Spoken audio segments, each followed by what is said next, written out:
नमस्कार दोस्तों, स्वागत है अपने YouTube channel top trending GK में। दोस्तों अपन जो प्रीवियस ईयर 2018 में पूछे गए रेलवे ग्रुप डी के मैथ्स प्लस साइंस के न्यूमेरिकल हल कर रहे थे, उसमें से अब तक आपके 40 क्वेश्चन पेपर का सॉल्यूशन हो चुका है। ये पार्ट 41 है जिसमें अपन 30 अक्टूबर के थर्ड शिफ्ट में पूछे गए मैथ्स प्लस साइंस के सवाल हल करने वाले हैं। तो वीडियो के एंड तक जरूर बने रहना। और यदि आपने इससे पहले के 40 क्वेश्चन पेपर का सॉल्यूशन नहीं देखा तो डिस्क्रिप्शन बॉक्स में प्लेलिस्ट की लिंक मिल जाएगी, वहाँ से देख सकते हो। तो चलिए कंटिन्यू करते हैं। तो पहला सवाल है यहाँ पर, यदि अल्फा और बीटा पूर्व कोण और कोसेक अल्फा बराबर 5/3 है तो sine alpha cos beta minus cos alpha sign beta की वैल्यू आपको फाइंड आउट करनी है। देखिए पूर्व कोण कौन से होते हैं, तो दो कोण जिनका जो सम योग होता है वो यदि 90 डिग्री हो तो वो कोण आपस में पूरक कोण कहलाते हैं, और समपूरक कोण में जो योग होता है वो 180 डिग्री होता है तो वो कोण हो जाएंगे समपूरक, और पूरक में दो कोणों का योग होता है 90 डिग्री। तो चलिए यहाँ पर आपको जो पूछा गया है वो कॉसेक अल्फा दे रखा है और साइन अल्फा कॉस बीटा की सबसे पहले वैल्यू फाइंड आउट करते हैं। तो यहाँ पर देखिए त्रिकोणमिति है तो आपके एक कोण तो कितने का बनेगा, 90 डिग्री का बनेगा। और दो यहाँ पर दे रखा है अल्फा और बीटा पूरक हैं, तो देखिए त्रिभुज के तीनों कोणों का योग 180 डिग्री होता है, एक 90 डिग्री है तो बाकी बचे हुए दो कोण अपने आप में कितने हो जाएंगे, 90 हो जाएंगे। यदि दोनों कोणों का योग 90 होगा तो वो आपस में क्या होंगे, पूरक होंगे। तो इसमें मैं एक अल्फा मान लेता हूँ, एक बीटा मान लेता हूँ। और इसमें आपको दिया गया है कॉसेक अल्फा बराबर 5/3। आपको पता है कॉसेक और साइन की वैल्यू है आपस में रिवर्स उल्टी होती है। तो कॉसेक अल्फा 5/3 है तो साइन अल्फा क्या है, जस्ट इसका उल्टा हो जाएगा, 3/5 हो जाएगा। और इसमें साइन अल्फा की हो गई। अब बात करें साइन बीटा की वैल्यू, तो साइन का आपको पता होना चाहिए इसमें क्या अनुपात रहता है, त्रिकोणमितीय अनुपात में जो साइन की वैल्यू रहती है साइन थीटा की वो लंब बटा करण रहती है। क्या रहती है, लंब बटा करण रहती है। तो यहाँ पर देखिए बीटा है, बीटा यानी लंब कौन सा होता है, जो एंगल दिया है यहाँ पर साइन बीटा है तो बीटा के सामने वाली भुजा लंब होगी, तो ये भुजा लंब होगी। तो साइन बीटा बराबर क्या मैंने कहा, लंब बटा करण। देखिए ये आपस में ये देखिए लंब होगी, तो इसमें सबसे पहले वैल्यू है वो रख देते हैं भुजाओं की, क्या वैल्यू होने वाली है। जैसे कि साइन अल्फा बराबर है 3/5, तो साइन अल्फा यानी लंब बटा करण है वो 3/5 है, लंब 3 है करण 5 है। अल्फा में लंब कौन सा होगा, सामने की भुजा, तो ये 3 हो गया, करण 5 ये 5 हो गया। तो ये वाला आधार कितना होगा, तो पाइथागोरस थ्योरम से आप निकाल सकते हो। 5 का स्क्वायर 25 माइनस 3 का स्क्वायर 9, इसका स्क्वायर रूट करेंगे तो आपके 16 का स्क्वायर रूट 4 हो जाएगा। तो ये आधार 4 आ गया। अब साइन बीटा की वैल्यू आप निकाल सकते हो। साइन बीटा यानी लंब बटा करण, लंब बीटा के सामने की भुजा जो एंगल दिया पूछा है उसके सामने की भुजा लंब हो जाएगी। जैसे कि अल्फा है, साइन अल्फा में लंब होगा अल्फा के सामने की भुजा, और साइन बीटा में लंब होगा बीटा के सामने की भुजा है, तो ये 4 हो जाएगी। और करण यहाँ पर कितना है, ये 5 हो गया, तो 4/5 हो गया साइन बीटा की वैल्यू। अल्फा की वैल्यू आपके पास आ गई 3/5 और बीटा की हो गई 4/5। अब आपको किसकी चाहिए, कॉस बीटा और कॉस अल्फा। यहाँ पर अपन सबसे पहले कॉस अल्फा ले लेते हैं। अब देखिए कॉस की जो वैल्यू होती है त्रिकोणमितीय अनुपात में वो होती है आधार बटा करण होती है। क्या होती है, तो लाल बट्टा कक्का से आप करते हैं ना, लाल बट्टा कक्का, तो इसमें कॉस की हो जाएगी आधार बट्टा करण है। तो आधार इसमें क्या हो जाएगा, अल्फा की बात हो रही है, कॉस अल्फा आधार यानी सामने की भुजा लंब है तो ये आधार हो गया, 4 आधार है, करण 5 हो गया। तो कॉस अल्फा की वैल्यू 4/5 है। इसी प्रकार अपन निकाल देते हैं कॉस बीटा की वैल्यू। तो कॉस बीटा में भी आधार बटा करण, और बीटा में आधार कौन सा होगा, सामने की तो लंब है, आधार 3 हो जाएगा, और करण आपको पता ही है 5 है। तो ये सभी वैल्यू आपके पास आ गई हैं। अब आपको इसमें वैल्यू को पुट करना है, आपका आंसर आ जाएगा। तो साइन अल्फा के स्थान पे मैं रखूंगा 3/5 गुणा कॉस बीटा की बात करें तो यहाँ पर ये वैल्यू आ गई 3/5 माइनस कॉस अल्फा 4/5 और गुणा साइन बीटा की वैल्यू आ गई आपके पास 4/5।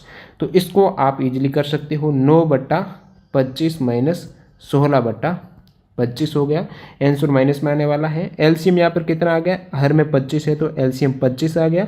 9 माइनस 16, तो 9 माइनस 16 करेंगे तो आपके आ जाएगा -7/25। ऑप्शन 2 करेक्ट है। बढ़ते हैं अगले सवाल की ओर।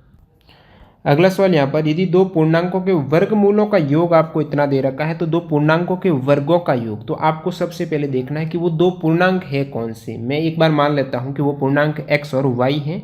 एक पूर्णांक x है और दूसरा y है।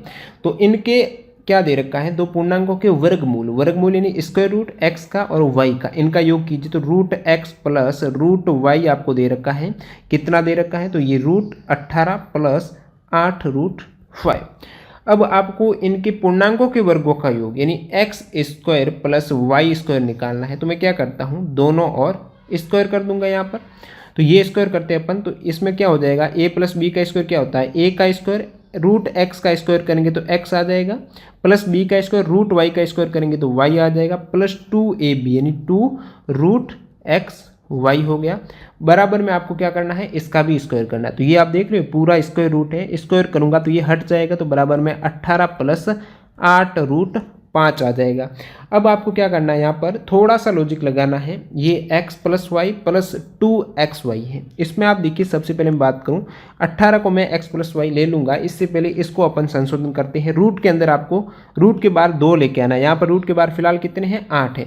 तो मैं 8 रूट 5 को ऐसे लिख सकता हूँ, 8 रूट 5 है, बार 2 लाना है तो मैं 2 गुणा 4 रूट 5 कर सकता हूँ।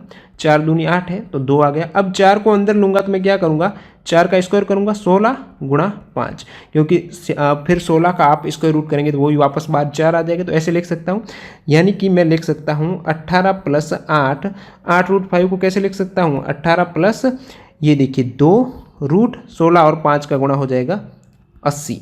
अब देखिए ये हो गया आपके 18 प्लस 2 रूट 80।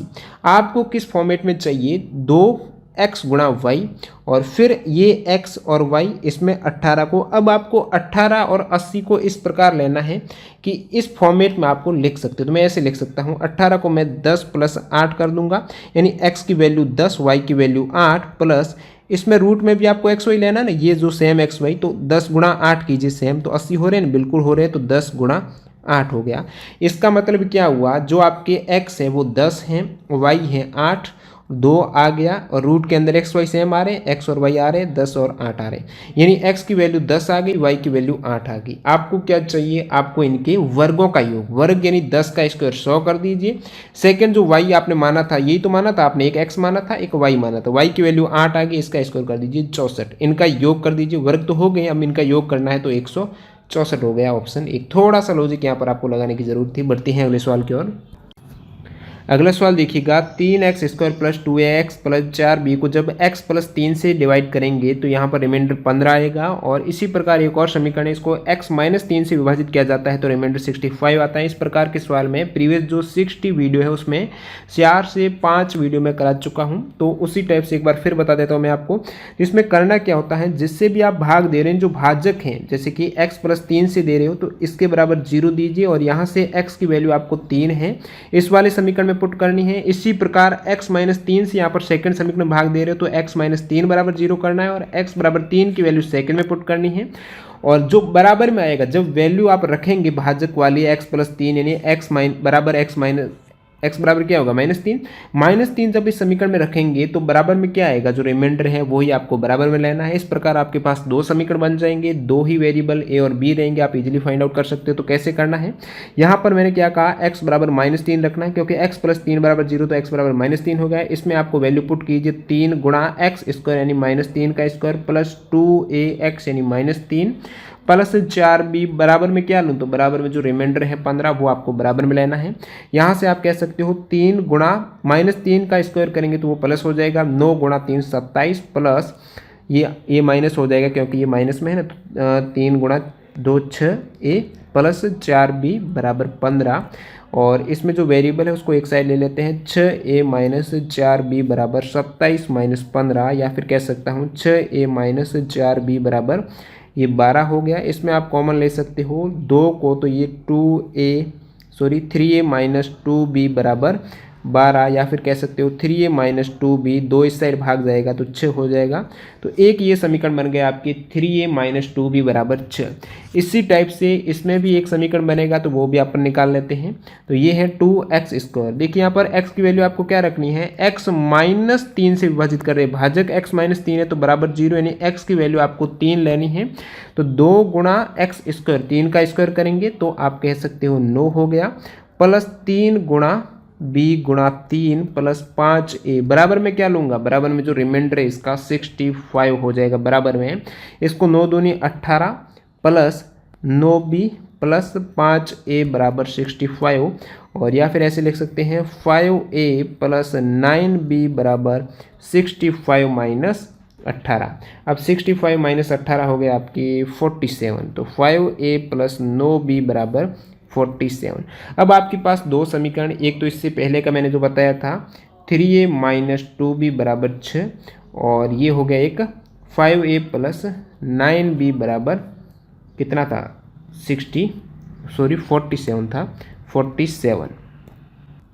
अब आपके पास दो वेरिएबल हैं, दो ही समीकरण है, तो इसमें अपन एक वेरिएबल को गायब करते हैं। तो चलिए मैं इसको b को हटाना, तो मैं क्या करता हूँ, इस वाले पूरे समीकरण को 9 से गुणा करूँगा तो ये 18 भी आ जाएगा। इस पूरे समीकरण को 2 से गुणा करूँगा तो यहाँ पर भी 18 आ जाएगा। तो इसको मैं करता हूँ 9 से, तो कोई फ़र्क नहीं पड़ेगा, दोनों और पूरे समीकरण को कर रहे हैं। तो 9 और 3 का 27a माइनस 18b बराबर, और ये 9 और 6 का हो जाएगा 54। इसी प्रकार सेकंड को करना आपको, तो एक समीकरण ये बन गया। सेकंड आपके 2 से करना है, तो 10a प्लस 18b बराबर 47 गुणा 2, ये 94 हो जाएगा। अब यहाँ पर आपको क्या करना है, ये माइनस 18 प्लस 18, तो डायरेक्टली आप ऐड कीजिए दोनों समीकरण को। तो ये 27a और यहाँ पर 10a है, तो ये हो जाएगा 37a, ये 0 हो जाएगा, और 94 प्लस 54, ये आपके 148 आ जाएगा। यहाँ से a की वैल्यू आपके पास कितनी आ जाएगी, a बराबर आ जाएगा 148/37। तो 148/37 करेंगे तो a की वैल्यू आ जाएगी, a बराबर 4 आ जाएगा। तो a की वैल्यू 4 आ गई। अब आप b की वैल्यू निकाल सकते हो, यहाँ से निकाल दीजिए, a के स्थान पे 4 रख दीजिए, तो ये हो जाएगा आपके 12 माइनस 2b बराबर 6, या फिर कह सकते हो 12 माइनस 6 बराबर 2b।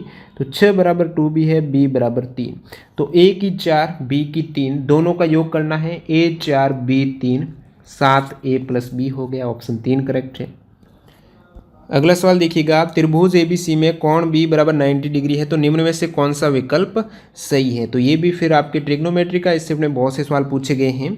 तो मैं ABC की बात करूँ तो सबसे पहले आपको क्या करना है, डायग्राम बनाना है। तो ये आपके डायग्राम हो गया, और त्रिकोणमिति है, तो एक कोण 90 डिग्री का, जैसे कि इसमें दे रखा है B 90 डिग्री है, तो ये हो जाएगा A और ये हो जाएगा C। तो इसमें से आपको त्रिकोणमितीय अनुपात का जो फॉर्मूला है आपने पढ़ा होगा ट्रिक से, लाल बट्टा कक्का। तो ये क्या कहता है कि जो साइन की वैल्यू है वो लंब बट्टा कर्ण होगी, कॉस की आधार बट्टा कर्ण होगी, और टेन की होगी लंब बट्टा आधार। तो इसमें ये सेम अप्लाई करना है, और विशेष ध्यान क्या रखना है, जो यहाँ पर एंगल दिया गया है, तो जो भी एंगल है उसके सामने की भुजा है लंब होती है, ये आपको ध्यान में रखना है। बाकी बचा हुआ कर्ण तो आपको पता ही है, 90 डिग्री के सामने की भुजा कर्ण, और फिर एक भुजा बचेगी वो आपकी आधार हो जाएगी। जैसे कि मैं यहाँ पर tan C की बात करूँ, तो tan का मतलब क्या होगा, लंब बट्टा आधार। तो tan C में आप क्या कह सकते हो, tan C लंब कौन सा होगा, C के सामने की भुजा यानी AB, आधार यानी BC। तो AB बट्टा BC आ रहा, बिल्कुल नहीं, AC बट्टा AB, जो कि गलत हो जाएगा। आपको कौन सा विकल्प करेक्ट है वो यहाँ पर सिलेक्ट करना है।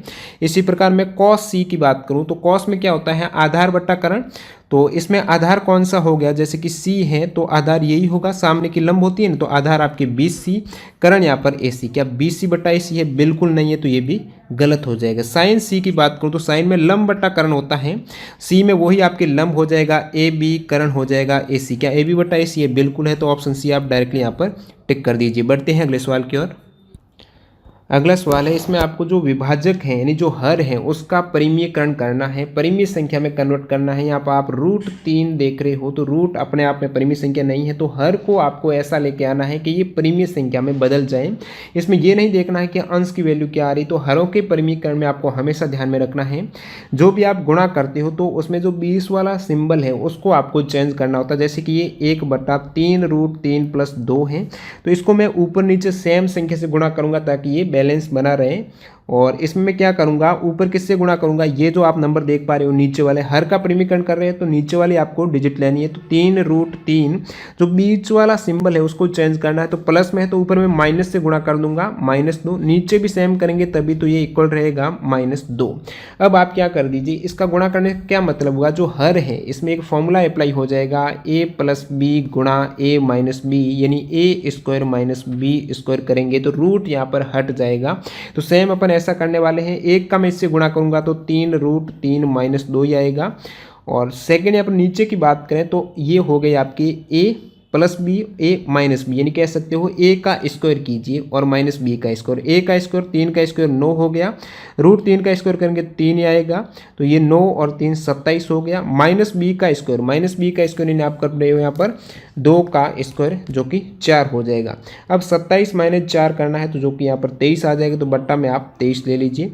अब आप देखिए ये कौन सी वैल्यू आ रही है, इसमें यहाँ पर देखिए थोड़ा सा एरर आ रहा है, ये पूरा होना चाहिए, नहीं अधूरा है। तो इसमें आप क्या कीजिए, 3√3 माइनस 2 कहीं पर भी नहीं है, बट्टा में 23 है, इसमें प्लस में है, तो ये वाला कुछ चेंज किया गया इसमें, तो यहाँ पर प्रिंटिंग एरर है, ऐसा होना चाहिए 3√3 माइनस 2। 3 और माइनस 2 का यहाँ पर अलग लिखने का क्या मतलब है, डायरेक्टली आप माइनस कर सकते थे, लेकिन इसमें एरर आ गई। रूट्स यहाँ पर सिर्फ और सिर्फ 3 तक ही हैं, तो इसका आंसर ये होना चाहिए। बढ़ते हैं अगले सवाल की ओर।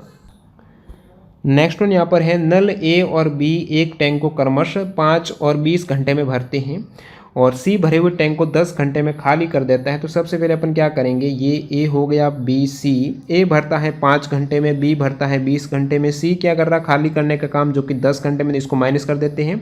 तो सबसे पहले ऐसे प्रश्न में आप क्या करते हो, जो भी आपको दे रखे होते हैं घंटे, उनका एलसीएम निकालना है। तो 5, 20 और 10 का डायरेक्टली एलसीएम आप देख पा रहे हो 20 हो जाएगा। एलसीएम का मतलब क्या हो गया, यानी टोटल यदि उस टैंक की क्षमता 20 यूनिट है, ए यदि 5 घंटे काम करता है तो 20 यूनिट भरता है, तो 1 घंटे में कितना भरेगा, 20/5 करेंगे 4 यूनिट भर पाएगा। इसी प्रकार बी की बात करें तो ये 20 घंटा काम करता है तभी 20 यूनिट भर पा रहा, तो 1 घंटे में ये 1 यूनिट भरेगा, यानी आपने 20 में 20 का भाग दिया है। इसी प्रकार सी यहाँ पर 10 घंटे में खाली कर पा रहा है और टोटल 20 यूनिट आपके टैंक की क्षमता है, तो 1 घंटे में कितनी खाली करेगा, 20/10 यानी 2 यूनिट यहाँ पर खाली करेगा। अब ये बोल रहा है तीनों नल को एक साथ खोले तो टैंक भरने में समय लगेगा कितना। तीनों को एक साथ खोला, इसने 4 यूनिट भरा, इसने 1 यूनिट भरा, यानी 5 इन्होंने भरा और इसने 2 खाली किया, ओवरऑल कितना भरा गया, 3 भरा गया। तो टोटल यहाँ पर कितने घंटे लगने वाले हैं भरने को, 20 यूनिट हैं। 1 घंटे में 3 यूनिट भर रहे हो तो टोटल लगेंगे 20/3 घंटा। ऑप्शन 4 करेक्ट है। अगला सवाल साइंस का एक न्यूमेरिकल है। विद्युत बल्ब के एक फिलामेंट के द्वारा 1 मिनट में 0.75 एम्पियर की धारा ली जाती है। धारा के माध्यम से प्रवाहित होने वाले विद्युत आवेश की मात्रा ज्ञात कीजिए। तो आपको क्या पता होना चाहिए, एक तो यहाँ पर धारा टर्म आ रही है तो आई हो गया, एक आ रहा है आपके समय, तो समय हो गया टी, और फिर यहाँ पर आवेश भी आ रहा है यानी क्यू। तो आपको पता होना चाहिए धारा की परिभाषा क्या है। आवेश प्रवाह की दर को धारा बोलते हैं, यानी आई बराबर क्यू अपॉन टी होता है। यहाँ पर क्या फाइंड आउट करना है, आवेश क्यू की वैल्यू फाइंड आउट करनी है, तो क्यू बराबर क्या हो जाएगा, आई टी हो जाएगा। आई की वैल्यू देखिए, धारा की वैल्यू जो एसआई यूनिट में 0.75 एम्पियर दे रखा है, और फिर मैं टी की बात करूँ तो टी की यहाँ पर 1 मिनट दे रखा है। मैंने बोला एसआई यूनिट में, तो 1 मिनट में यानी सेकेंड में आपको बदलना है, 60 सेकेंड हो जाएगा। 0.75 को आपको 60 से मल्टीप्लाई करना है, तो 45 कूलाम आवेश यहाँ पर हो जाएगी। आवेश की मात्रा ऑप्शन 2 करेक्ट है। अगला सवाल यहाँ पर फिर एक ट्रिग्नोमेट्री आ गया है। tan 45 बट्टा 1 + cos 45, 1 + sin 45 बट्टा cot 45 है। इनको ऐड करके आपको आंसर फाइंड आउट करना है। तो सबसे पहले इन सभी त्रिकोणमितीय अनुपात में जो भी एंगल है इसकी वैल्यू आपको पता होना चाहिए। tan 45 की वैल्यू 1 होती है, इसी प्रकार cot 45 की भी सेम 1 होती है। जो sin 45 के वही cos 45 के, तो ये 1/√2 होगी दोनों की। तो ये वैल्यू आपको रख के इसका वैल्यू निकालनी है। tan 45 1 कर दिया, बट्टा में आपको 1 + cos 45, मैंने कहा cos 45 की 1/√2, प्लस यहाँ पर 1 प्लस sin 45 की 1/√2, बट्टा में क्या है cot 45 1 है। अब आपको इसको ऐड करना है। सबसे पहले एलसीएम लेके भिन्न को सॉल्व कर देते हैं। तो इसमें एलसीएम आपके आ जाएगा √2 आ जाएगा, फिर ऊपर आपके √2 + 1 हो जाएगा। इसी प्रकार यहाँ पर प्लस कर दीजिए, इसमें आपके एलसीएम कितना आ जाएगा, ये √2 आ गया, √2 + 1, और बट्टा में क्या है, बट्टा में 1 है। और इसको मैं जब सॉल्व करूँगा तो ये √2 ऊपर चला जाएगा, तो ये हो जाएगा √2 बट्टा में √2 + 1, प्लस आपको करना है, और इसमें ये क्या होगा, 1 ऊपर चला जाएगा, तो ये इसी प्रकार हो जाएगा √2 + 1 बट्टा में √2। अब आपके पास इसको सॉल्व करना होगा। इसमें आपको फिर एलसीएम लेना है √2 + 1 का।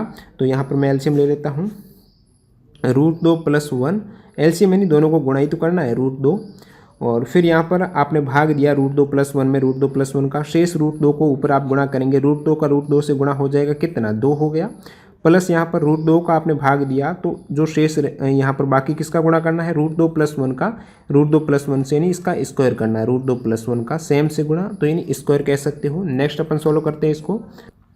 तो यहाँ पर अपन सबसे पहले इसका स्क्वायर कर देते हैं। तो 2 + a + b का स्क्वायर क्या होता है, a का स्क्वायर प्लस b का स्क्वायर, यानी ये 1 हो गया, प्लस 2ab यानी 2√2, और बट्टा में आपके सेम यही रखने दीजिए, √2 और √2 + 1।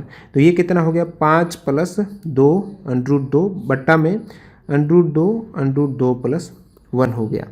अब देखिए यहाँ पर आप जैसे ही आंसर देखेंगे तो आप क्या देख पा रहे हो कि हर के अंदर कहीं पर भी परिमित संख्या, मतलब अपरिमित संख्या नहीं है, परिमित संख्या आप देख पा रहे हो, बट्टा 1 है, 2 है, और यहाँ पर आपके क्या आ रहा है, अपरिमेय है। तो सबसे पहले इसका परिमीकरण करते हैं। तो सेम मैं क्या करूँगा, जो पिछले क्वेश्चन में अपन ने किया है, ऊपर नीचे अपन एक ऐसी संख्या से गुणा करेंगे जिसमें आपकी माइनस हो जाए, अपोजिट जो सिंबल है। तो मैं इसको किससे गुणा करूँगा, अपन करेंगे √2 -1 से, नीचे भी सेम √2 -1 से, कोई भी चेंज नहीं होगा, ऊपर नीचे सेम संख्या से गुणा कर रहे हैं।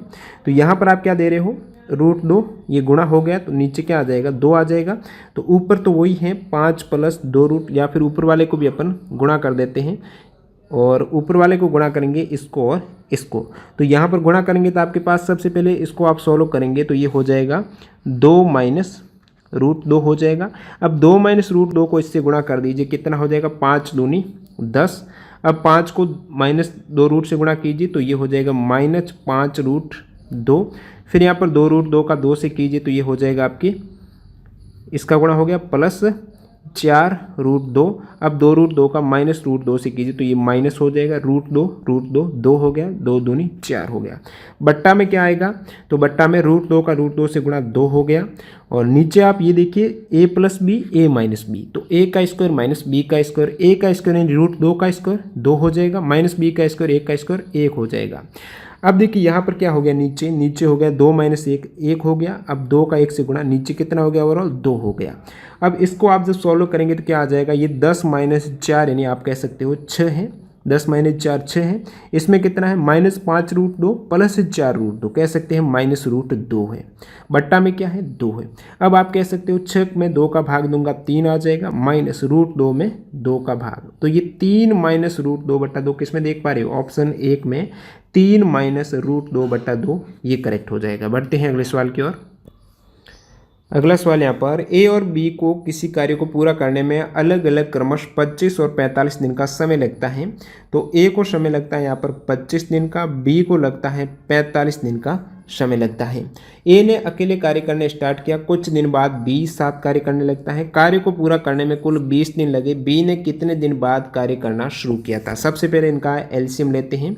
तो 25 और 45 का एलसीएम कितना हो जाएगा, तो ये हो जाएगा आपके 25 45 × 5 225 हो जाएगा। ओके, 225 इनका एलसीएम हो गया। अब 25 का मैं 225 में भाग दूंगा तो ये आपके आ जाएगा 9 बार चला जाएगा, और 45 का 225 में 5 बार चला जाएगा।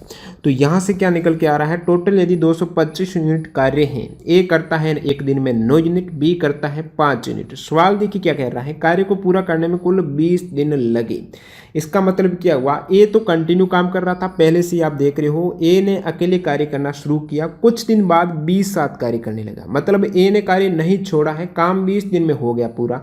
इसका मतलब ए ने टोटल 20 दिन काम किया है, पूरे 20 दिन ए ने काम किया है। तो ए एक दिन में 9 यूनिट करता है, तो 20 दिन में ए कितना करेगा, 9 × 20 करेगा, यानी आप कहेंगे 180 यूनिट तो काम ए ने किया है, और टोटल काम 225 यूनिट है। यहाँ पर काम पूरा हो रहा 20 दिन में, तो बचा हुआ काम किसने किया होगा, बी ने किया होगा, तभी काम पूरा हुआ 20 दिन में। ए तो 20 दिन में 180 यूनिट कर पा रहा है, तो शेष कितना रहेगा, तो 225 - 180 करूँगा तो ये 45 यूनिट के हैं शेष कार्य हैं। 45 यूनिट किसने किया होगा, तो 45 यूनिट किया होगा बी ने किया होगा।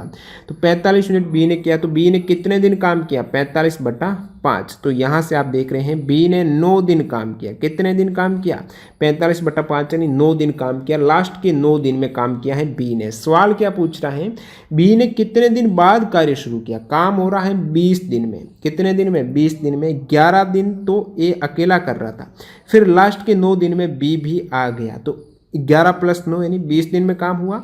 तो ए ने सॉरी बी ने काम कब शुरू किया, 11 दिन बाद काम शुरू किया है। तो बी ने कितने दिन बाद कार्य करना शुरू किया, 11 दिन बाद काम करना शुरू किया और लास्ट के 9 दिन काम किया इसने, तो 11 दिन बाद ऑप्शन 2 करेक्ट हो जाएगा। बहुत से कैंडिडेट यहाँ पर 9 टिक कर देते हैं क्योंकि ये 9 आ रहा, 9 दिन तो उसने काम किया है। यदि पूछ लेते कि बी ने टोटल कितने दिन काम किया तभी 9 दिन होते, यहाँ पर बी ने कितने दिन बाद कार्य शुरू किया है, तो लास्ट में 9 दिन काम किया है तो 11 दिन बाद शुरू किया होगा ना, फिर 9 दिन किया तो टोटल 20 हो गए, तो ये 11 दिन बाद हो जाएगा।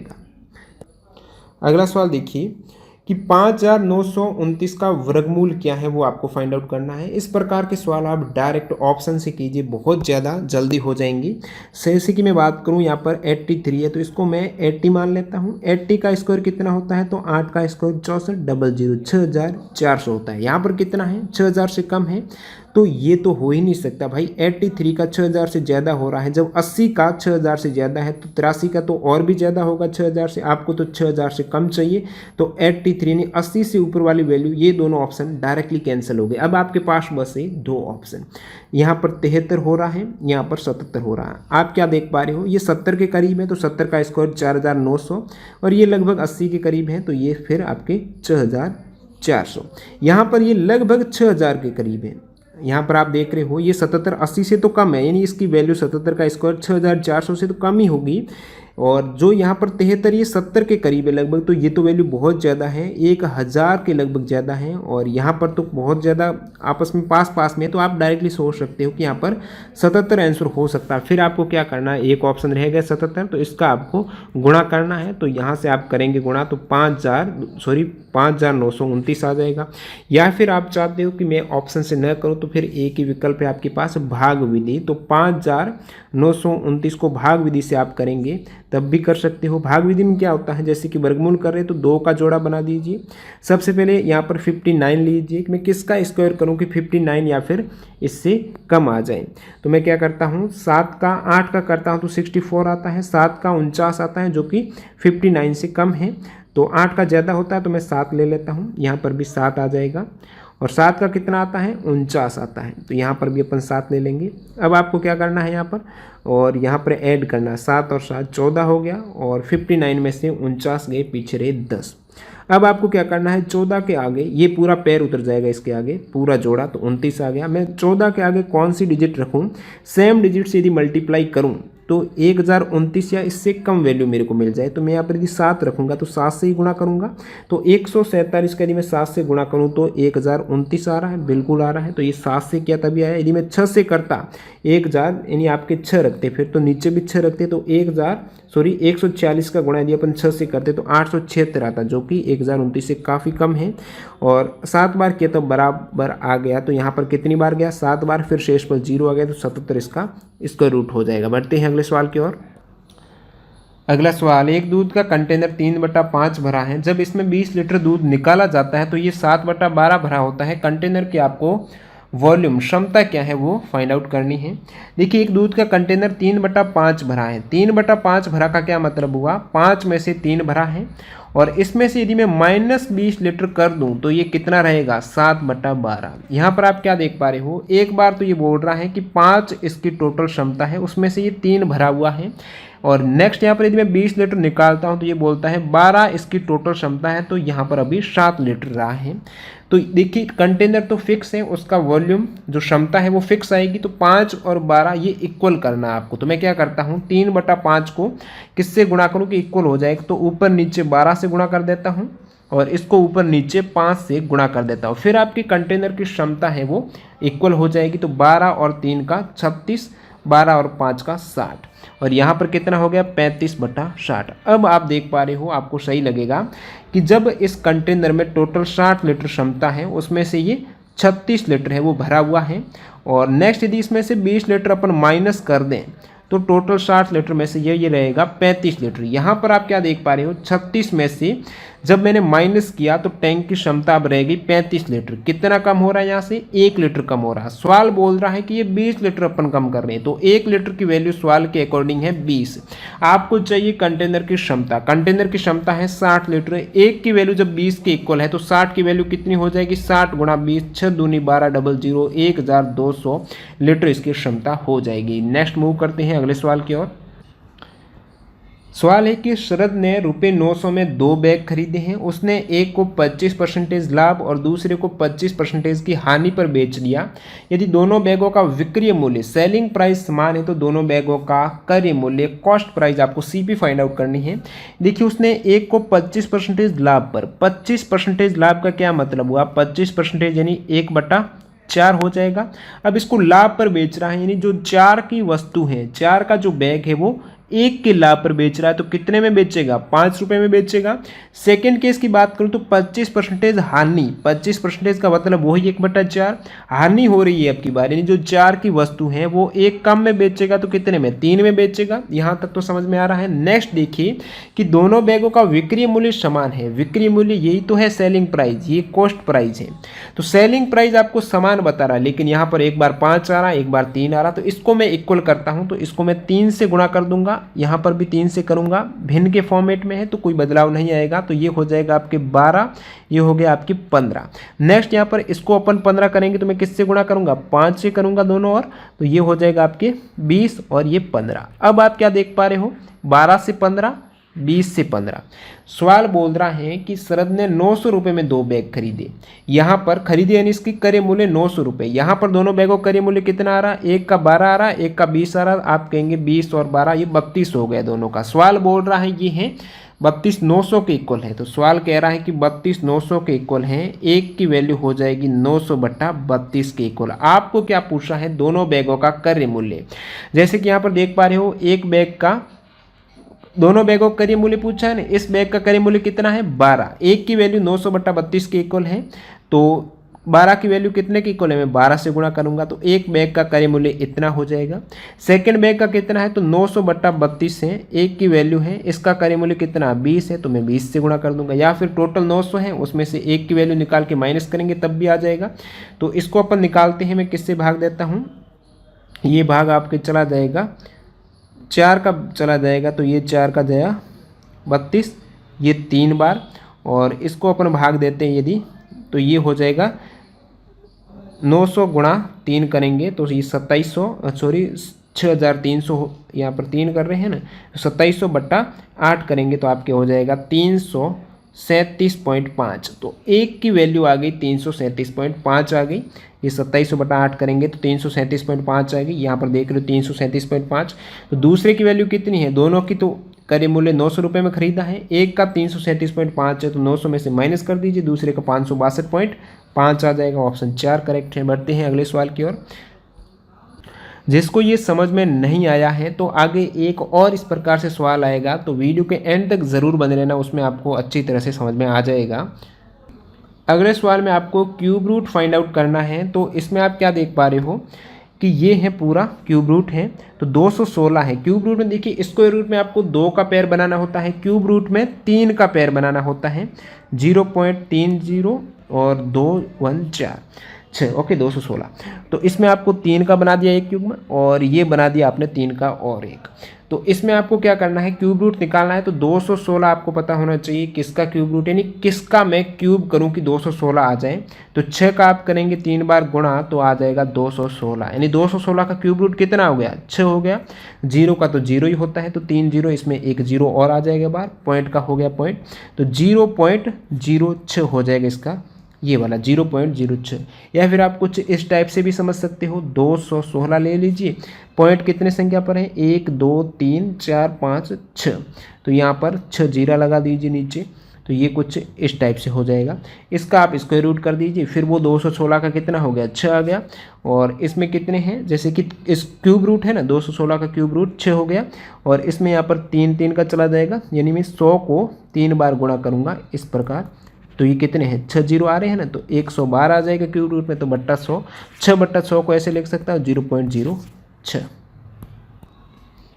अगला सवाल कि 2 कंटेनर में शहद और पानी का रेशियो है वो 4 3 और 6 7 हैं। दूसरे कंटेनर में शहद और पानी का रेशियो प्राप्त करने के लिए, समान रेशियो प्राप्त करने के लिए अन्य कंटेनर से कितने मिश्रण को पहले कंटेनर से 3.5 लीटर मिश्रण के साथ आपको जोड़ना है। तो देखिए सबसे पहले आपको दो रेशियो दे रखे हैं, एक तो 4 और 3 का है, ये मान लेता हूँ कंटेनर फर्स्ट हो गया। एक और कंटेनर सेकंड मान लेते हैं। इसमें जो शहद, ये रेशियो है शहद का, ये है पानी का। तो इसमें शहद और पानी का कितना है, नेक्स्ट वाले में 6 और 7 का है। सवाल क्या बोल रहा है कि दूसरे कंटेनर में शहद और पानी का समान अनुपात, दूसरा तो ये है, तो इसमें शहद और पानी का आपको समान रेशियो निकालना। अभी 6 7 है तो समान होना चाहिए रेशियो, जैसे कि 6 6 हो गया, 2 2 3 3, इस प्रकार, यानी 1 1 का अनुपात रहता है। वो अनुपात प्राप्त करने के लिए अन्य कंटेनर से, तो दूसरे में समान रेशियो प्राप्त करने के लिए अन्य कंटेनर कौन सा, ये पहले वाला ही तो है।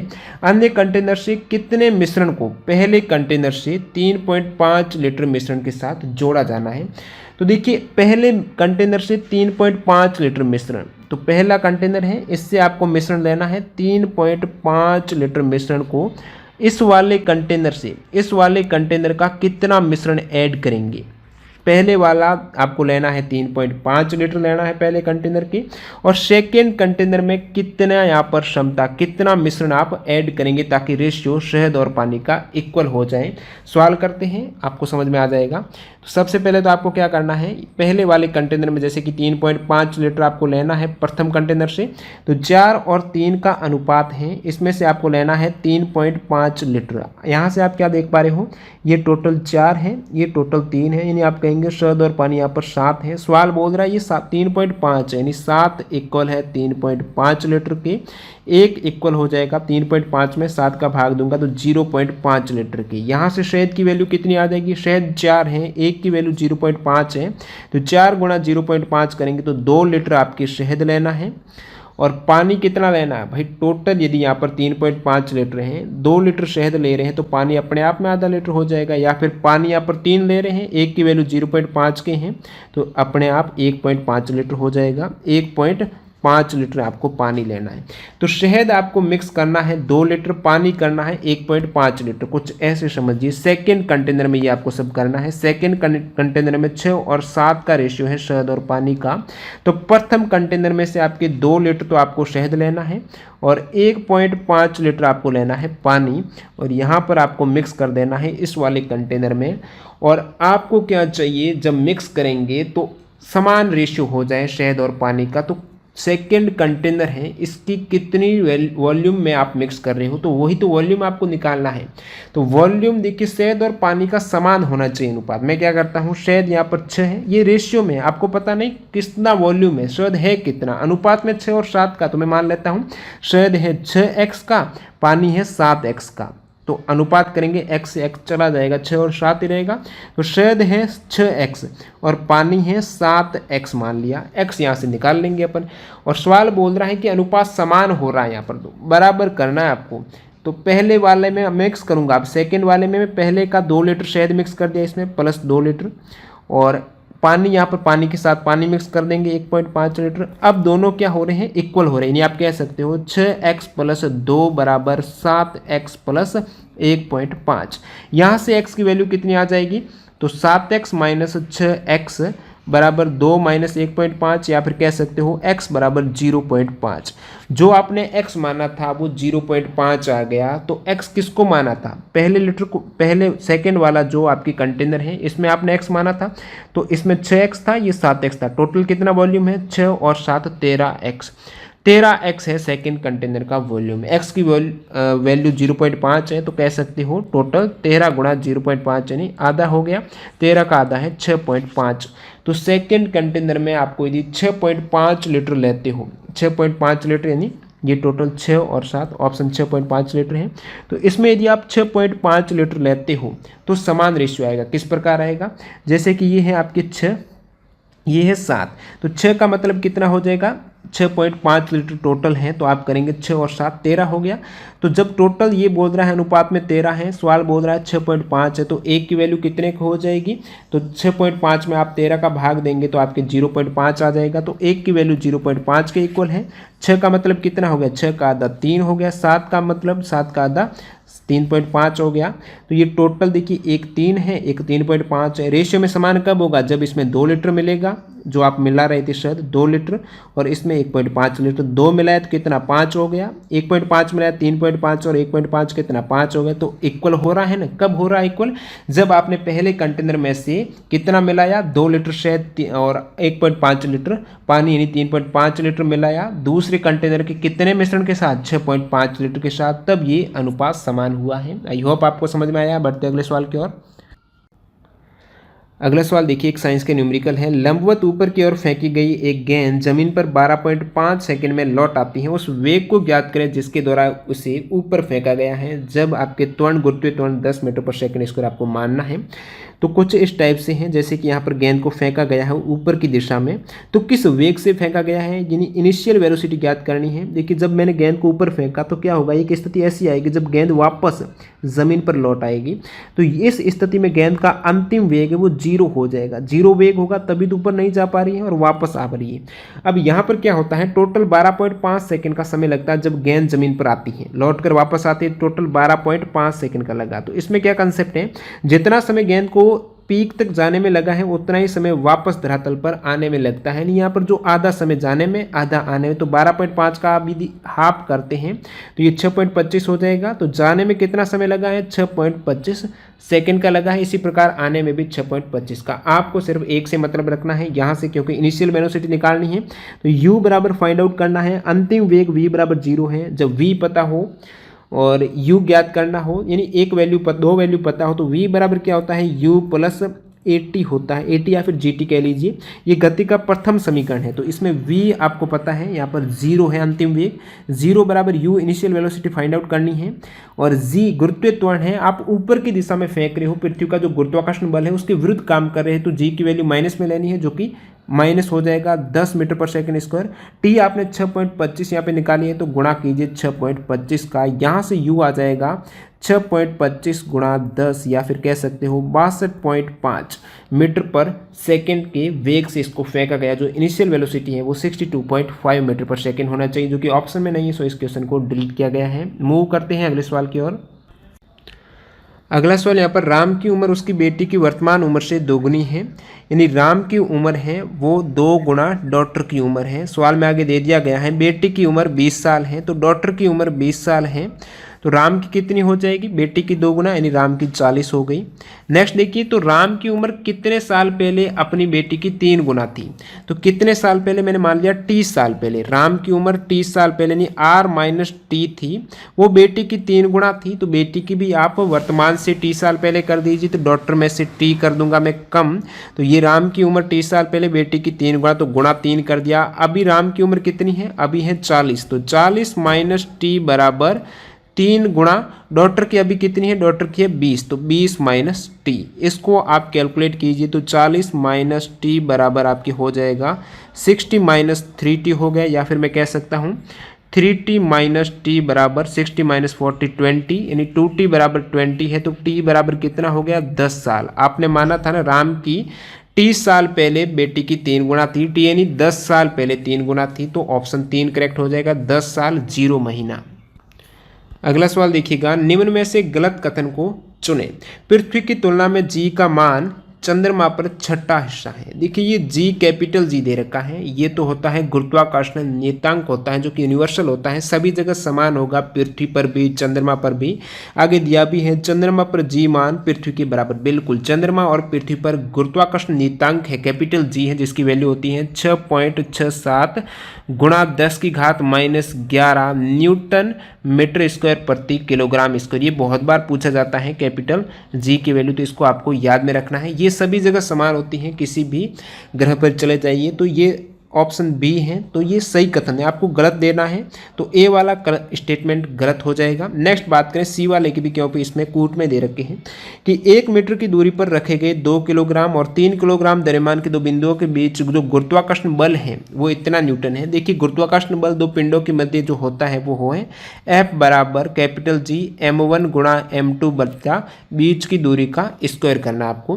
तो ये कैपिटल जी तो आपको पता है 6.67 गुणा 10 की घात माइनस 11 हो गया। अब दोनों पिंडों का द्रव्यमान किलोग्राम ऐसे यूनिट है 2 गुणा 3 हो गया, बट्टा में r स्क्वायर, बीच की दूरी का स्क्वायर, तो बीच की दूरी 1 मीटर है, इसका स्क्वायर करेंगे तो 1 ही आएगा। तो इसको 6 को मैं 6.67 से गुणा करूंगा तो ये आ जाएगा 40.02 गुणा 10 की घात -11 न्यूटन बल का मात्रक है। तो ये वाला स्टेटमेंट भी करेक्ट है। नेक्स्ट देखिए, द्रव्यमान और दो निकायों के गुणनफल से बल से समानुपाती होते हैं। बिल्कुल जो द्रव्यमान का गुणनफल है दो निकायों का वो बल के अनुपातिक समानुपाती होता है, तो ये वाला भी करेक्ट है। तो रॉन्ग स्टेटमेंट ऑप्शन ए वाला है। देखिए इसमें कौन सा ऑप्शन यहाँ पर सही होता है, केवल ए गलत है, बिल्कुल बाकी सभी करेक्ट है। बढ़ते हैं अगले सवाल की ओर। नेक्स्ट वन यहाँ पर, रवि एक स्थान से दूसरे स्थान पहले बस फिर रिक्शा और अंत में पैदल चलकर पहुंचता है। वह बस में से 7/9 दूरी, तो बस से वो ट्रेवल करता है 7/9 दूरी करता है और बाकी यात्रा 2/15 पैदल करता है। तो पैदल कितनी करता है, 2/15।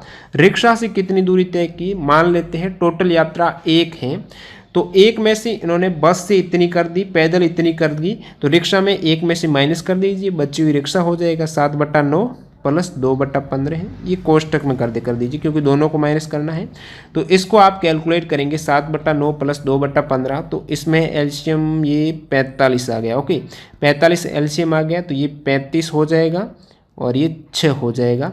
और फिर यहाँ पर आप फिर एलसीएम निकालेंगे तो 45 माइनस 35 प्लस 6 करेंगे तो 41/45, तो ये 4/45 हो गया। जो बची हुई दूरी थी रिक्शा से तय की है 4/45। अगला सवाल देखिए यहाँ पर, एक आदमी 1.995 लाख प्रत्येक की दर से 2 घर खरीदता है। तो एक घर जो खरीदता नहीं बेचता है, एक घर का विक्रय मूल्य जो है उतना ही दूसरे घर का भी विक्रय मूल्य है, 1.995 है, दोनों का विक्रय मूल्य यहाँ पर समान है। जैसे कि एक जो पहले क्वेश्चन था लाभ हानि का, जिसमें मैंने बोला था यदि समझ में नहीं आया है तो आगे देखिएगा, तो ये इसी सवाल में अपन कवर करेंगे उसको, कि वह एक घर पर 5% का लाभ कमाता है और दूसरे घर पर 5% की हानि होती है। तो पूरे लेन देन में उसका लाभ या हानि परसेंटेज में, यहाँ पर परसेंटेज में पूछा है, परसेंटेज में है, तो ये वाली वैल्यू का कोई मतलब नहीं रहता, आप डायरेक्टली कर सकते हो। देखिए यहाँ पर एक तो मैं ट्रिक से बताता हूँ, जब भी ऐसा सवाल आए कि जब दो वस्तुओं का विक्रय मूल्य समान हो, यहाँ पर ये शर्त है कि दोनों का जो सेलिंग प्राइस है, विक्रय मूल्य, वो समान होना चाहिए और एक को x% के लाभ से और दूसरे को सेम x% की हानि पर बेचते हैं, सेम परसेंटेज लाभ और हानि से, तो जो ओवरऑल होगा वो हानि होगी। और ओवरऑल हानि कितनी होगी परसेंटेज में, वो होगी x²/100% हानि होगी। x² यानी जो परसेंटेज में यहाँ पर लाभ हो रहा, दोनों में इक्वल लाभ और इक्वल परसेंटेज में हानि हो रही, तो इसका स्क्वायर कीजिए 25/100, तो इतना परसेंटेज हानि होगी 25/100 यानी 0.25% की हानि होने वाली ऑप्शन 3 करेक्ट है। एक तो ये डायरेक्टली इस प्रकार कर सकते हो, जब विक्रय मूल्य समान हो और समान लाभ और हानि से वो बेचता है तो उसकी हानि होगी, जो कि x²/100 से आप फाइंड आउट कर सकते हो। सेकंड, यहाँ पर मैं बेसिक मेथड की बात करूँ, इससे पहले मैंने बताया था एक को लाभ हो रहा है 5% लाभ का, तो 5% का क्या मतलब हुआ, 5/100 ही तो हुआ, लाभ कितना हो रहा है 5%, 5% बराबर 5/100 या फिर कह सकते हो 1/20 लाभ हो रहा है। इसका मतलब हुआ यदि कॉस्ट प्राइस 20 थी, 1 लाभ हुआ तो उसने सेल कितने में किया, 21 में किया होगा। सेकंड केस में उसको हानि हो रही है 5% की, हानि का मतलब वही 1/20 है, यानी 20 का उसके घर पे आई थी तो उसमें 1 की हानि हुई तो उन्होंने 19 में बेचा होगा। अब देखिए ओवरऑल उसको कितना लाभ हानि हो रहा वो देखिए, यहाँ पर सवाल क्या बोल रहा है कि दोनों घर एक प्रत्येक को समान दर से बेचा जा रहा है, जो सेलिंग प्राइस है वो इक्वल होनी चाहिए। तो मैं क्या करता हूँ, इसको इक्वल करने के लिए इसको ऊपर नीचे में 19 से गुणा कर देता हूँ और नीचे वाले में भी मैं सेम संख्या से यदि गुणा करता हूँ तो 21 से गुणा कर देता हूँ, क्योंकि कॉस्ट प्राइस ये सेम आपको मिलनी चाहिए, कॉस्ट नहीं सेल प्राइस, जो कि 21 × 20 19 × 21 सॉरी 21 × 19 और 19 × 21 समान होना चाहिए। अब इसको आप कैलकुलेट करेंगे, यदि 20 गुणा, देखिए आपको ज्ञात क्या करना, पूरे लेन देन में लाभ यदि आपको पता चल जाए टोटल कितने में खरीदी और कितने में बेची है तो लाभ पता चल जाएगा। टोटल कितने में इन्होंने खरीदी है, तो खरीदी है इन्होंने 20 × 19, 20 × 19 प्लस 20 × 21, या फिर कह सकते हो 20 कॉमन लिया 19 प्लस 21 में खरीदी है, या फिर 20 गुणा ये कितना 40 हो गया, 4 दूनी 8, 800 में इन्होंने क्या है टोटल सीपी इनका आ गया 800। अब बेची कितने में इन्होंने, बेची ये इतने में है 21 गुणा 20, कितने में 21 गुणा 20 नहीं 19 है, 2 बार है तो प्लस 2 मैंने 2 बार किया है, फिर डायरेक्टली 2 से गुणा कर देता हूँ। तो 21 गुणा 19 गुणा 2 करेंगे तो ये आ जाएगा आपके पास 798 में। तो 800 की कॉस्ट प्राइस है, इसको यदि आपने 798 में बेचा है, ओवरऑल कितना 800 की वस्तु 798 में 2 की हानि हो रही है, किस पर हो रही है 800 पर हो रही है, तो 2/800 गुणा 100 करेंगे तो ये आपके 1/4% हानि हो गई, यानी 0.25% हानि। या फिर डायरेक्टली जब समान रेट में बेचता है, परसेंटेज की वैल्यू लाभ हानि समान हो तो हानि होगी कितनी होगी, जो भी परसेंटेज है उसका स्क्वायर करके बट्टा 100 कर दीजिए। बढ़ते हैं अगले सवाल की ओर। अगला सवाल देखिए, 42 किलोमीटर प्रति घंटा की गति से गाड़ी चलाते हुए एक व्यक्ति 2 मिनट पहले ऑफिस पहुंच जाता है, 36 किलोमीटर गति से 5 मिनट देरी से। न जाने कितनी बार ये सवाल आपको बता चुका हूं। इसमें जो डायरेक्टली ट्रिक रहती है डिस्टेंस की, तो दूरी ज्ञात करने के लिए आप क्या करेंगे, आपके पास 2 स्पीड रहेगी, दोनों का गुणा कीजिए, S1 गुणा S2, दोनों का अंतर निकालना है और गुणा में डेल्टा टी समय का अंतर लेना है। तो देखिए यहाँ पर एक की स्पीड 42 है और उसको गुणा करना सेकेंड स्पीड 36 के साथ में, फिर 42 और 36 का अंतर निकालेंगे तो ये हो जाएगा आपके 6 का अंतर हो गया।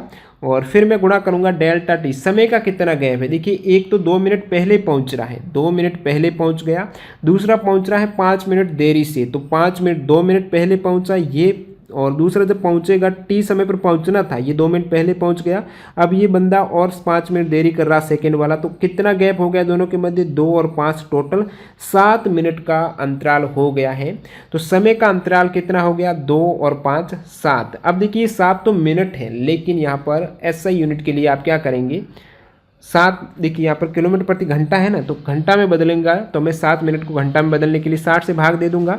अब इसको आप कैलकुलेट करेंगे तो ये आपकी ईजी से सॉल्व हो जाएगा। तो मैं सबसे पहले क्या कर देता हूँ, इसको 42/6 कर देता हूँ, तो ये आपके 7 बार चला जाएगा, और इसको मैं 12 से कर देता हूँ, ये 5 हो जाएगा। फिर आप इसको कर दीजिए 7 और 3 का 21 गुणा 7/5 कर दीजिए, तो ये हो जाएगा आपके 147/5 या फिर 29.4 किलोमीटर डिस्टेंस है। ऑप्शन 4 करेक्ट है। अगला सवाल देखिए, वह कौन सी सबसे बड़ी संख्या है जो 2 और 3 शेष रहकर 258 और 323 को क्रमशः विभाजित करती हैं। तो इस वाले सवाल में सबसे पहले आपको समझना होगा क्या पूछ रहा है। तो देखिए 2 और 3 शेष रहकर 258 और 323 को विभाजित करती, तो वो कौन सी सबसे बड़ी संख्या, तो एक ऐसी संख्या आएगी जिसको यदि आप 258 में उस संख्या से भाग देंगे और 323 में भाग देंगे, तो 258 में भाग देंगे तो 2 शेष रहेगा, और 323 में देंगे तो 3 शेष रहेगा। तो वो संख्या कौन सी होगी जो कि सबसे बड़ी संख्या अपने आप में इनमें भाग देने वाली, ऐसी इससे छोटी तो हो सकती है, इससे बड़ी कोई नहीं। तो आप इसका क्या करेंगे, हाईएस्ट कॉमन फैक्टर, ये सबसे बड़ी संख्या है, इसका कॉमन फैक्टर है एक ऐसा भाजक यहाँ पर मिलेगा। तो HCF में होता क्या है, आपको एक ऐसी संख्या मिलती है जो कि 2 दी गई संख्या में भाग देता है, तो पूरा का पूरा भाग चला जाता है, और उससे बड़ी संख्या कोई होती नहीं, उससे छोटी तो हो सकती है। HCF यानी हाईएस्ट कॉमन फैक्टर है, वो उसका सबसे बड़ा कॉमन फैक्टर हो जाएगा।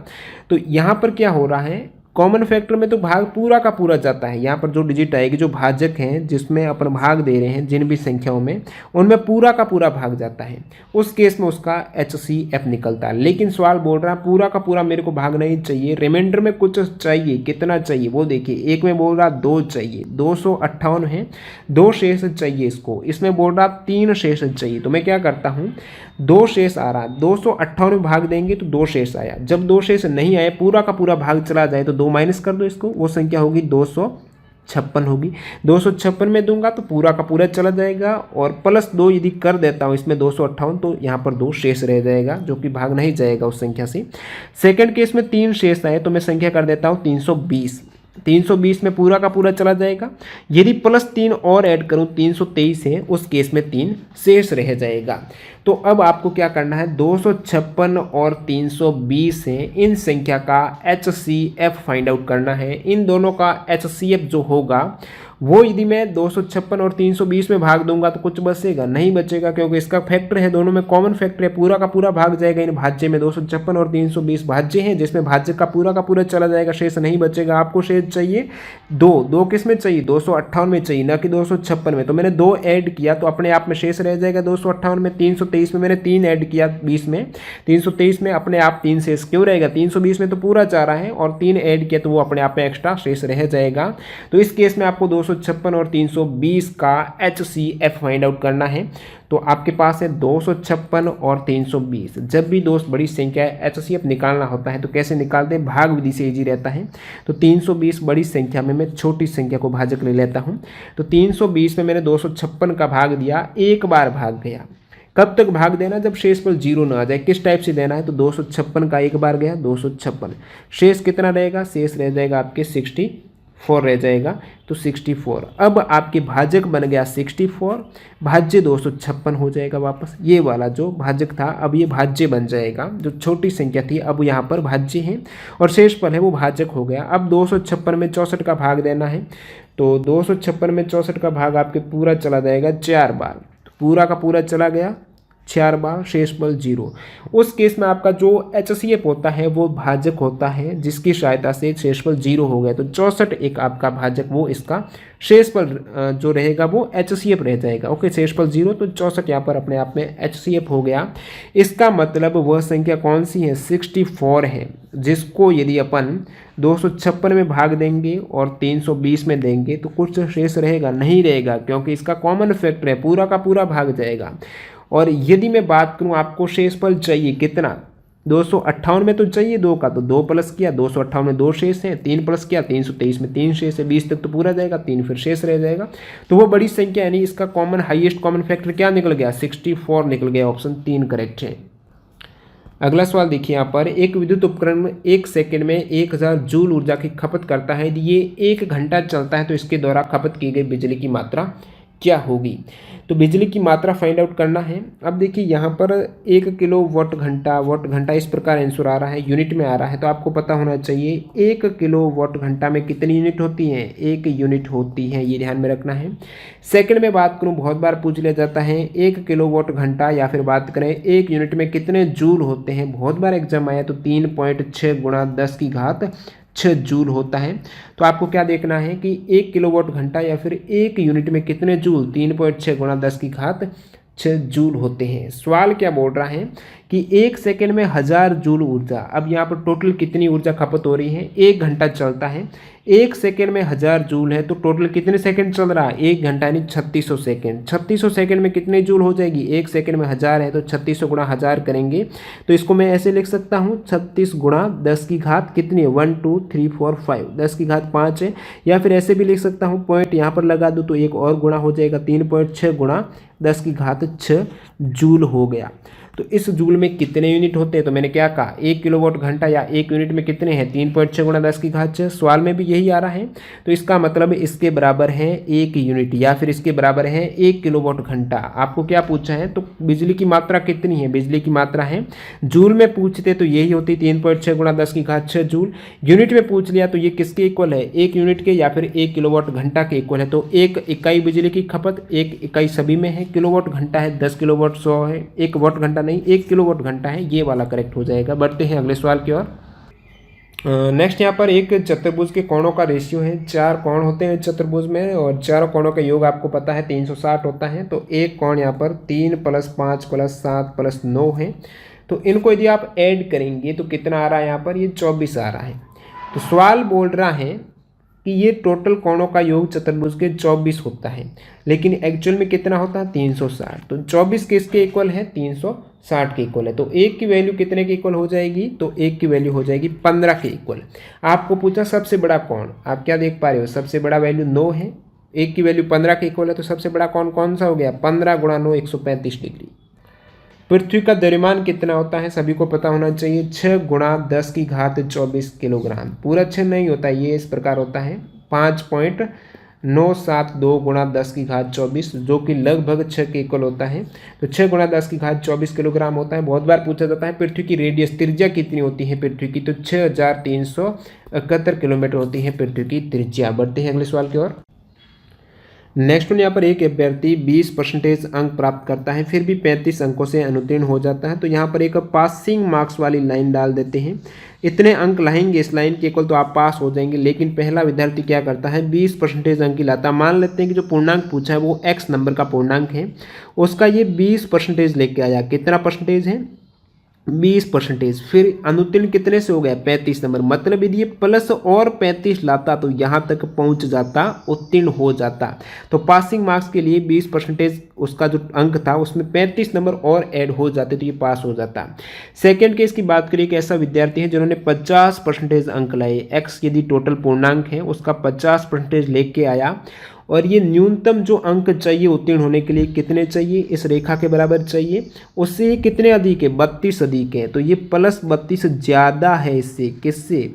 जो इन्होंने 50% लेके आया है इससे 32 नंबर ज़्यादा है। जो ये वाली रेखा है इस पर तो समान होगा ना पासिंग मार्क्स दोनों साइड, तो दोनों साइड पासिंग मार्क्स समान करते हैं अपन। तो x का 20% टोटल पूर्णांक था उसका 20% यानी x गुणा 20/100, इसके साथ में 35 ऐड करता हूँ तो यहाँ तक पहुँच जाता हूँ, बराबर हो जाएगा। ये देखिए x का 50% है, x गुणा 50/100, इसमें से यदि 32 माइनस कर देता हूँ तो मैं यहाँ तक पहुँच जाता हूँ। इन्होंने 32 ज़्यादा लेके आए तभी ये यहाँ तक आए, 32 कम किया तो यहाँ तक आपको बराबर लेके आना, तो दोनों लाइन पे आ गए, -32 कर दिया। अब इसको आप सॉल्व कर दीजिए। इसको ऐसे लिख सकता हूँ, x गुणा ये हो गया आपके 1/5 प्लस 35 बराबर ये x/2 माइनस 32, या फिर आप ऐसे कह सकते हो x/2 माइनस x/5 बराबर 35 प्लस 32 हो गया। और इसका आप एलसीएम ले लीजिए तो ये हो जाएगा आपके 10 हो जाएगा एलसीएम। तो 5x माइनस 2x बराबर 35 प्लस 32, तो 35 और 32 ये 67। ओके, यहाँ पर कितना है 3x/10, 3x/10 बराबर 67 है। तो 3x बराबर कितना हो गया? 670 है। x बराबर 670/3, तो पूर्णांक x जो आपने माना था वो 670/3 हो जाएगा। अगला सवाल देखिए, किसान का आयताकार फील्ड 250 मीटर लंबा और 380.5 मीटर चौड़ा है। वो विभिन्न प्रकार के चावल बुआई की अपेक्षा करता है जो प्रति हेक्टेयर 30 क्विंटल पैदा करता है। 1 हेक्टेयर के क्षेत्रफल में 30 क्विंटल की पैदावार होती है और बाजार में वो 620 रुपये प्रति क्विंटल बेचेगा, तो उनकी कितनी इनकम होने की यहाँ पर संभावना है? कैलकुलेशन आपको करनी है। तो इसके लिए सबसे पहले आपको देखना है कितना हेक्टेयर उसका क्षेत्रफल है। तो यहाँ पर क्षेत्रफल की बात करें तो 250 मीटर लंबाई है और 380.5 मीटर चौड़ाई है। तो टोटल यहाँ पर आयताकार है, आयत का क्षेत्रफल होता है लंबाई गुणा चौड़ाई होता है। तो ये इसका क्षेत्रफल हो गया 250 गुणा 380.5 हो गया। लेकिन जो सवाल में दिया गया है वो हेक्टेयर के अकॉर्डिंग रेट दी गई है। तो 1 हेक्टेयर में बात करूं, 1 हेक्टेयर में कितने वर्ग मीटर होते हैं आपको ध्यान में रखना है। एक और प्रीवियस वीडियो में बता चुका हूं, 1 हेक्टेयर बराबर होता है 10,000 वर्ग मीटर। 1 हेक्टेयर में 10,000 मीटर स्क्वायर होता है। तो ये कितने मीटर स्क्वायर हैं उससे आपको हेक्टेयर से पता चल जाएगा। तो इस देखिए मीटर स्क्वायर है, इसको आपको हेक्टेयर में बदलना है। तो 1 मीटर स्क्वायर में कितना हेक्टेयर है? 1/10,000 हो जाएगा यहाँ से। और ये इतने मीटर स्क्वायर में कितना हेक्टेयर है? तो इसको मैं 10,000 से भाग दे दूंगा, तो इतने हेक्टेयर का क्षेत्रफल हो गया। ये हेक्टेयर क्षेत्रफल में आ गया। अब देखिए प्रति हेक्टेयर 30 क्विंटल पैदावार, तो कितनी क्विंटल? इतना हेक्टेयर है, 1 हेक्टेयर में 30 क्विंटल है, तो इतने में कितनी पैदावार हो जाएगी? 30 से गुणा कर दूंगा, ये पैदावार हो जाएगी। और ये बाजार में 620 प्रति क्विंटल, इतना क्विंटल आ गया और 1 क्विंटल की रेट 620 है, तो इतने की कितनी हो जाएगी? मैं 620 से इनको गुणा कर दूंगा। तो ये टोटल कैलकुलेशन है, इसको आप करेंगे तो 17,000 ये हो जाएगी आपके, ये वाला ऑप्शन 4 करेक्ट है। 1,76,932.5 रुपये की इनको टोटल अपेक्षित आय होने वाली है। तो इसमें करना क्या है, एक बाकी आपको फॉर्मूले तो आते ही हैं। आयत का क्षेत्रफल है, मीटर स्क्वायर और हेक्टेयर के मध्य रिलेशन आपको पता होना चाहिए। 1 हेक्टेयर में 10,000 वर्ग मीटर होता है या फिर 1 वर्ग मीटर में 1/10,000 हेक्टेयर होते हैं। एक देखिए एकड़ का भी आपको पता होना चाहिए। 1 एकड़ की जो जमीन का होता है क्षेत्रफल, 1 एकड़ में कितने मीटर स्क्वायर होते हैं? तो 4,047 मीटर स्क्वायर होते हैं 1 एकड़ में। बढ़ते हैं अगले सवाल की ओर। सवाल है कि x और y एक साथ 12 दिन में एक कार्य खत्म करते हैं। x अकेले इसे 20 दिन में कर सकता है। यदि हर दिन x केवल आधा दिन कार्य करता है तो x और y को कार्य पूरा करने में कितने दिन लगने वाले हैं? तो तो सबसे पहले अपन निकाल लेते हैं y की कार्य क्षमता। x और y यहाँ पर यानी 1/x प्लस 1/y है, एक दिन की जो आती हैं दोनों की 1/12 काम करते हैं। और इसमें x अकेला 20 दिन में करता है तो x की कितनी हो गई 1/20 और प्लस 1/y बराबर 1/12। यहाँ से y की आ जाएगी 1/y बराबर 1/12 माइनस 1/20। इनको आप जब कैलकुलेट करेंगे तो एलसीएम यहाँ से ले लीजिए आप 60 का ले लीजिए, तो ये हो जाएगा 5 माइनस 3 यानी 2/60। इसको मैं कह सकता हूँ 1/30। तो y की कितनी आ गई, y कर सकता है उस काम को 30 दिन में, y की कार्य क्षमता 30 दिन आ गई। अब देखिए x की कितनी है 20 की, y की अपने आ गई 30 की, दोनों का एलसीएम लीजिए फिर आपकी हो जाएगा 60 है। 60 यूनिट टोटल कार्य हैं, उसमें से x यदि 20 दिन में करता है तो एक दिन में करेगा 3 यूनिट, y 30 दिन में करता है तो एक दिन में करेगा 2 यूनिट। और यहाँ पर सवाल में दे रखा है यदि हर दिन x केवल आधा दिन कार्य करता है, आधा दिन का मतलब x यदि एक दिन करता है तो 3 यूनिट करेगा, आधा दिन करेगा तो इसका आधा करेगा यानी 1.5 यूनिट x करता है पर डे। और y का तो कोई केस नहीं तो y पर डे 2 यूनिट करता है। तो टोटल मिलके दोनों ने यदि कार्य किया है x और y ने तो कितने दिन में हुआ कार्य, तो ये करता है आधा 1.5 करता है सॉरी, और ये करता है 2 यूनिट, तो एक दिन में कितना हो गया 3.5 यूनिट कार्य हो गया एक दिन में। टोटल 60 यूनिट है तो कितने दिन लगने वाले हैं 60 बटा 3.5 को मैं 7/2 लिख सकता हूँ, 2 ऊपर चला जाएगा तो इसको अपन गुणा करेंगे तो ये 120/7 है। या फिर इसको कह सकते हैं 120 में आप 7 का भाग देंगे तो कितनी बार जाएगा, 7 का मैं 12 में दूंगा तो एक बार, शेषफल 5 है और फिर 7 बार 49 हो जाएगा, एक शेषफल से 17 सही 1/7 दिन यहाँ पर लगने वाले हैं x और y को कार्य पूरा करने में। बढ़ते हैं अगले सवाल की ओर। अगला सवाल देखिए यहाँ पर एक वर्गाकार फुलवारी का एक भाग है वो 1 मीटर 80 सेंटीमीटर लंबा है, चारों ओर से 20 मीटर सेमी चौड़ी सीमा खोदकर इसे बढ़ाया जाता है तो विस्तारित फुलवारी का क्षेत्रफल। तो एक वर्गाकार यहाँ पर फुलवारी यानी एक बगीचा है और एक भाग की लंबाई यानी सभी भुजाएं आपको पता है वर्ग की समान है तो एक की लंबाई यानी सभी की आपको दे दी गई है। 1 मीटर 80 सेंटीमीटर को मैं लिख सकता हूँ 180 सेंटीमीटर है और इसमें क्या करता है 20 सेंटीमीटर की चौड़ाई सीमा खोदकर बढ़ाया जाता है तो प्रत्येक यहाँ पर भुजा के समानांतर 20 सेंटीमीटर की चौड़ाई से इस प्रकार इसको बढ़ा दिया जाता है। तो बढ़ी हुई जो फुलवारी है उसका क्षेत्रफल कितनी बढ़ गई, पहले 180 सेंटीमीटर थी, इस साइड भी 20 इस साइड भी 20 यानी 20 + 20 40 और बढ़ चुकी है भुजा की लंबाई। तो 180 + 40 आप कह सकते हो 220 सेंटीमीटर अब भुजा की लंबाई हो गई है। आपको फुलवारी का क्षेत्रफल यानी जो बढ़ी हुई टोटल यहाँ पर क्षेत्रफल निकालना है तो वर्ग का क्षेत्रफल होता है भुजा का स्क्वायर कर दीजिए आप 220 का स्क्वायर करेंगे।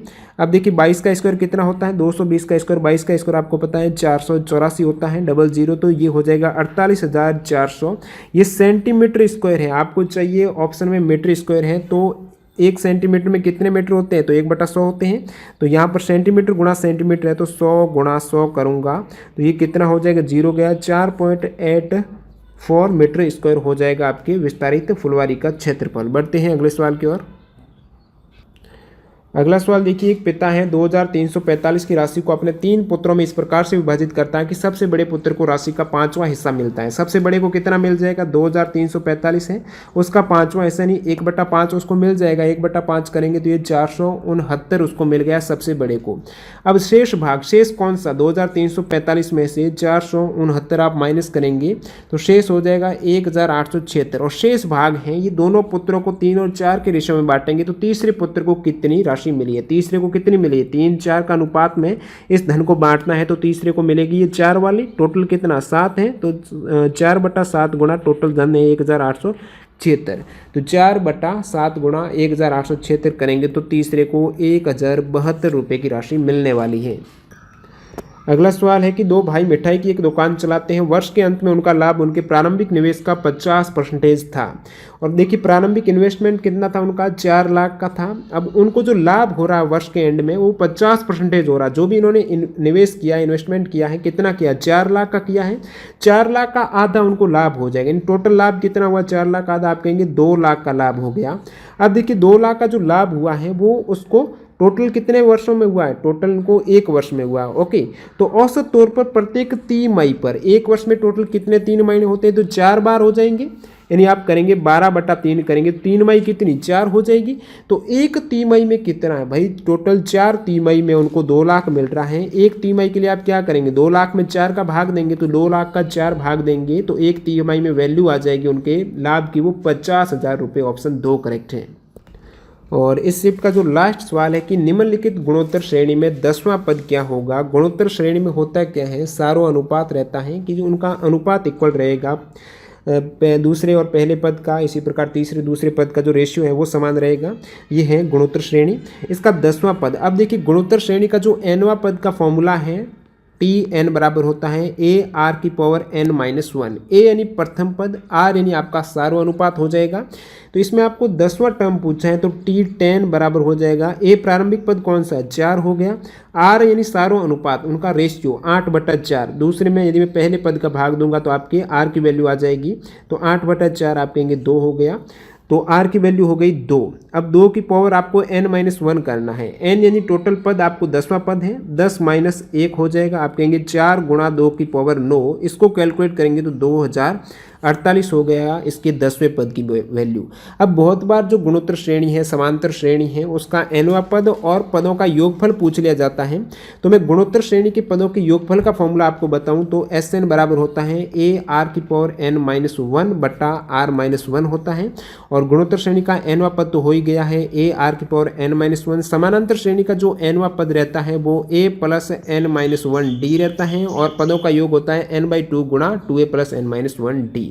तो दोस्तों आई होप आपको सभी सवाल समझ में आए हैं। यदि समझ में आए तो वीडियो को लाइक ज़रूर कीजिए, अपने दोस्तों के साथ और स्टडी ग्रुप में शेयर भी कर दीजिए। चैनल पर पहली बार विजिट कर रहे हो, इस सीरीज़ का हिस्सा बनना चाहते हो तो अभी तक चैनल को सब्सक्राइब नहीं किया है तो चैनल को सब्सक्राइब करते हुए पास के बेल आइकन को भी क्लिक कर देना। मिलते हैं ऐसे ही किसी नए वीडियो के साथ, तब तक के लिए वंदे मातरम, जय हिंद दोस्तों।